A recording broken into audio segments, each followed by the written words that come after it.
Hello, I'm Dog Lightning, a Master Nico support main, but I also play off-roll mid lane sometimes. I've been asked a lot on stream on my opinions on the preseason and what I think it'll do to Nico, so I decided to make a quick little video here. So let's just hop straight in and talk about all the changes.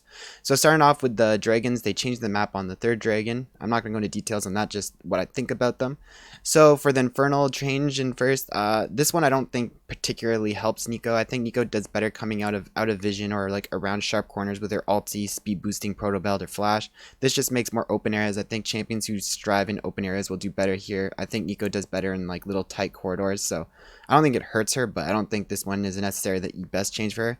Unlike that though, I think the Ocean Dragon, this is a great change for Nico. Most champions can't safely check these bushes. Nico has a W on a low cooldown. You can just throw your W in and check these new brushes. So new brushes is definitely a positive for Nico and will make her a better champion. So you should be hoping for the Ocean Drake late game because that will definitely help you and your team when you're scouting through late game vision. Cloud Drake, this one has positive and negative effects to Nico.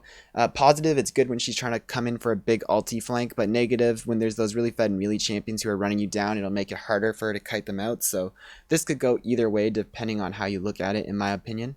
And finally, the Mountain Dragon. This one, again, this one definitely helps more champions who can traverse the map, like Cassidans or Rek'Sais and stuff that can jump over these rocks. But at the same time, the same thing with the Ocean Dragon. At least Nico can send her W like out this way to cut around and then into this bush, and she can just like fully check this area where other champions are going to be very scared around this rock because they don't know who's on their side. So Nico can safely still traverse the map. So this should also be still positive for her. I'm not going to talk too much about the dragons or elders since I don't think they particularly do too much to Nico, but quickly, this is the same, so nothing changes. No mana regen on the ocean is good for Nico because the mages she loses to will hurt off this a lot, and Nico doesn't have mana issues, so she won't. So I don't think losing the mana hurts her, but it hurts other champions she's bad against, so this is good. Ulti cooldown maybe would be good if she can get two ultis in one team fight, but I think this more helps people with long ulti cooldowns like Malphite and stuff where she has a short one, so I don't think this will particularly help her too much unless you're able to get two ultis off in a fight. We'll have to see. And added resistances hurts Nico because she doesn't really kill tanks that easily, and she just wants to one-shot combo people, so this will hurt her for sure. It doesn't actually help her having this, really. She's still squishy and gets one-shot. I haven't really seen much about these, so I'm not going to comment on them, but if you get them, they're going to be strong. A lot of people were really upset with the new Elder Dragon. My personal opinion is I think it's fine. To get this, there's going to have to be the first two dragon spawns, and then one team's gonna have to get all three of the next ones in a row. So like it's gonna be a long time till you see this, and this is just a way to end the game instead of games dragging out forever. Like if you let the other team get three dragons in a row and they still can't end with this dragon soul, and then you let them get this too and then they win, then you deserve to lose.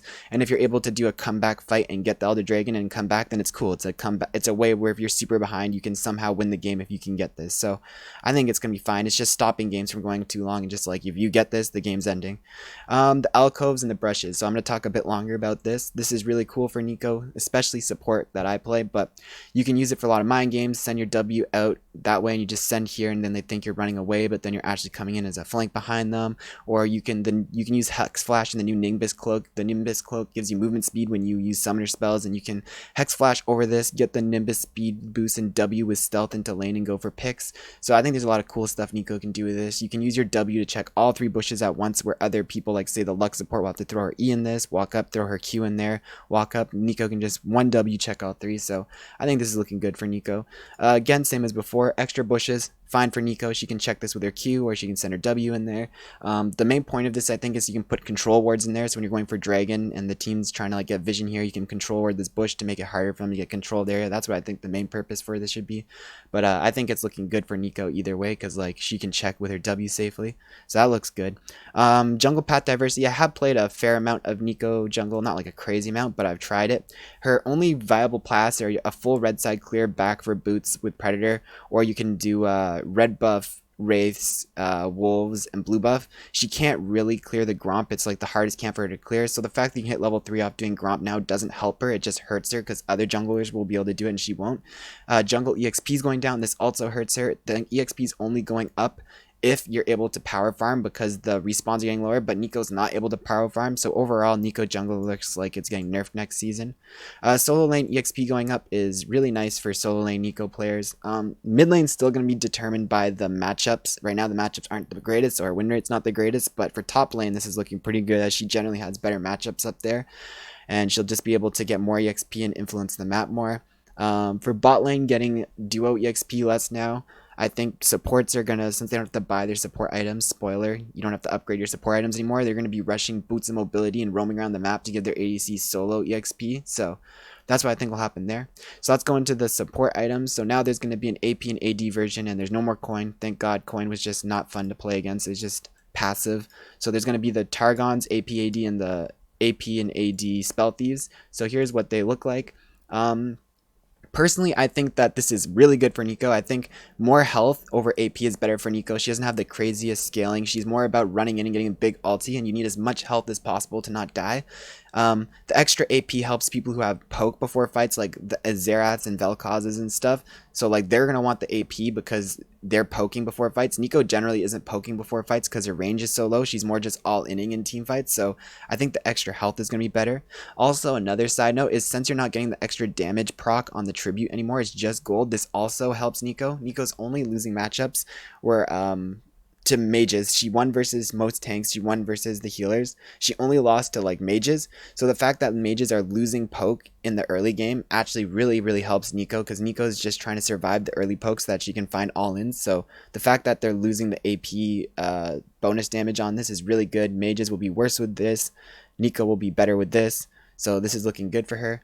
Here's a quick look at what it looks like. So the tank jungle item or support item is going to be 40 AP and 300 health, and the AP one's going to be 60 AP and 150 health. Again, I don't think 20 extra AP really helps Neeko that much, other than like maybe her ulti has good scaling. But like again, like if you're a Vel'Koz, 20 AP is a lot because you're going to be poking before a fight, and you're going to want that extra AP. For Neeko, 20 AP is really not that much. The extra 150 health, however, those times where you ulti and you die midair right before you land, this extra 150 health will help you get those ulti offs. So I think if you get Proto Belt plus this, you're going to have an extra 600 health. You're going to have that engaged potential, and I think that this is going to be the way to go for Neeko support. Anyways, let's move on. So lethality items, doesn't really matter much Neeko. The only thing I'll say is that they're weaker at one item now, but they are stronger at two. So that means that in lane versus like Zed and stuff, you're going to have an easier time by a bit when he has his one item spike, but it's going to get harder when he gets his two item spike. So make advantages in your lane early.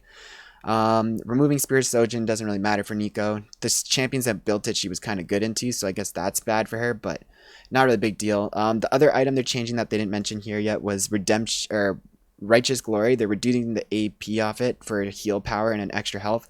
Overall, this sucks. I used to build this item a lot. Now I think it's going to be more niche. I could see myself in games where I'm rushing Redemption, getting it second, because Redemption gets heal power tripled on it. So if you get Redemption into Righteous, did I say Righteous Glories for it? Shirelia's. Yeah, Shirelia's Redemption could be a good combo with this, plus maybe like a Locket, but we'll see. I'm sad about those changes.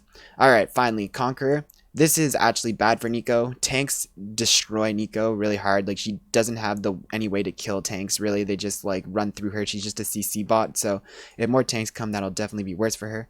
Kleptomancy going to Omni Stone is actually maybe okay for her. She's one of the few people in the game who can make use out of every single rune. So, the Omni Stone could be good on her. Probably not on support, but we'll have to see and play around with it. You can't really comment much.